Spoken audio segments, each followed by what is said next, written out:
Каждый день где-то в мире женщина сталкивается с домашним насилием. Многие молчат, некоторые не выживают. Семья должна быть безопасным местом, но что если именно дома ты боишься больше всего? Это анонимные истории, взятые из разных страниц Instagram. Авторы этих историй – наши женщины.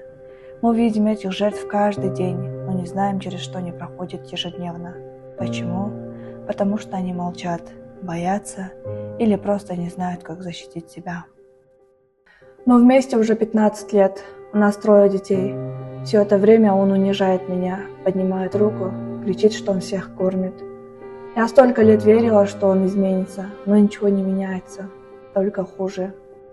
Я боюсь уйти, куда я пойду, кто мне поможет, я в отчаянии. Сейчас я одна, заперта в комнате, муж закрыл.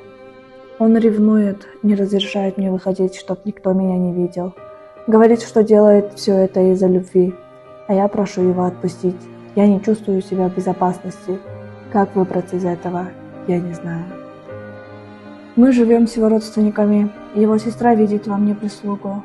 Муж постоянно злится и, когда не сдерживается, избивает меня, иногда почти до потери сознания. У нас есть дочь, я хочу уйти, но не знаю куда. Моим родителям и близким все равно. Я чувствую себя абсолютно одна.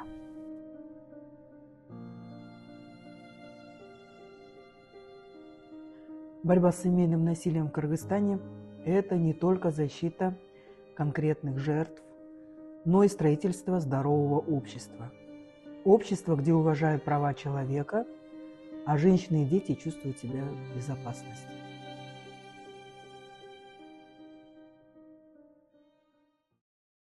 Конечно же, в первую очередь необходимо обратиться с заявлением в милицию, правоохранительные органы.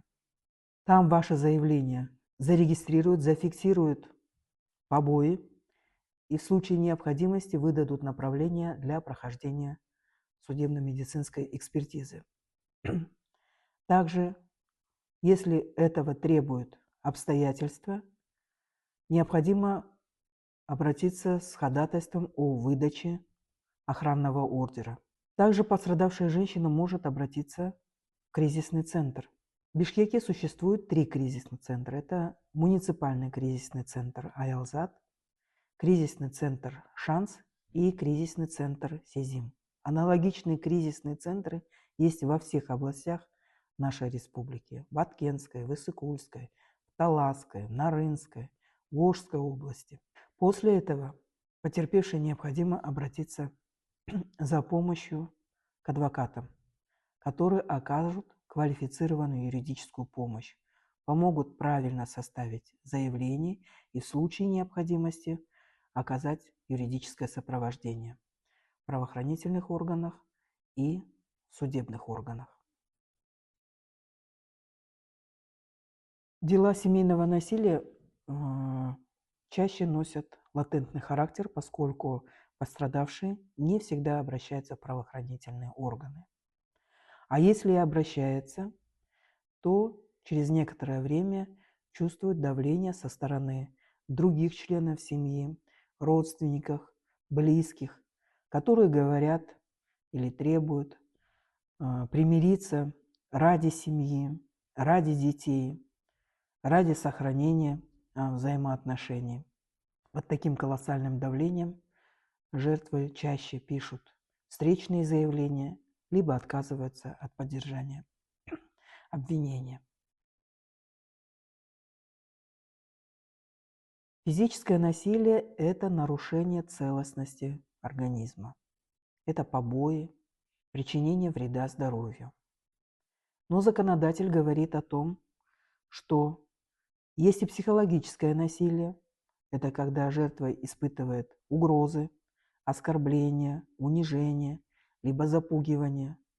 Есть экономическое насилие, когда пострадавший лишается денег, ему запрещается работать или обучаться, либо его ограничивают в пользовании каким-либо имуществом. Есть сексуальное принуждение. Сексуальное насилие – это когда принуждают к интимным действиям без согласия потерпевшего. Есть медицинское насилие, когда пострадавшему лишают возможности в приобретении необходимых медикаментов, ограничивают его в приеме этих медикаментов, либо допускают умышленную передозировку. Можно также говорить и о пренебрежении, как о семейном насилии. Это когда пострадавшего лишают элементарных человеческих условий жизни. Это одежды, еды, воды, чистого постельного белья и даже средств личной гигиены. Какие факторы могут служить доказательствами семейного насилия? Согласно действующего законодательства нашей республики, пострадавший имеет право собирать самостоятельные доказательства и представлять их следственным органам либо суду. Какие доказательства могут иметь юридическую силу? Это справки из медицинских учреждений, куда пострадавший обращался за получением квалифицированной медицинской помощи. Это выписки из истории болезни, если пострадавший находился на стационарном лечении. Рецепты, по которым пострадавший приобретал назначенные медикаменты в аптеках. Это могут быть показания очевидцев, свидетелей, соседей, других членов семьи. Это могут быть фотоснимки или видеозаписи причиненных телесных повреждений, либо поврежденного имущества. Это могут быть переписки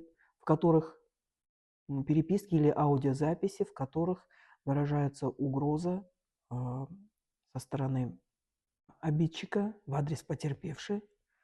Это могут быть заключения психолога, если пострадавший обращался за получением такой услуги. Но кроме этого, это могут быть заявления, если ранее пострадавший обращался с подобными заявлениями в правоохранительные органы. Самое главное, не нужно бояться. Государство и общественные организации имеют достаточные механизмы для того, чтобы защитить ваши законные права. Развод или побег – это не слабость. Это законный способ защитить себя, свою жизнь и своих детей. Насилие никогда не являлось нормой и никогда не приветствуется ни в одном государстве.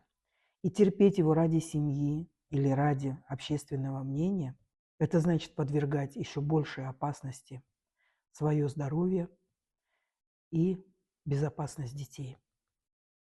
И самое важное – не молчите. Не молчите, обращайтесь с заявлениями в правоохранительные органы. Государство сейчас очень много работает над предупреждением семейного насилия. Очень много делается работы со стороны милиции по профилактике семейного насилия. Лица, которые склонны к семейному насилию или которые признаны виновными в семейном насилии, обязательно подвергаются прохождению корректировочной программы, и с ними проводятся плановые мероприятия для того, чтобы предотвратить повтор семейного насилия.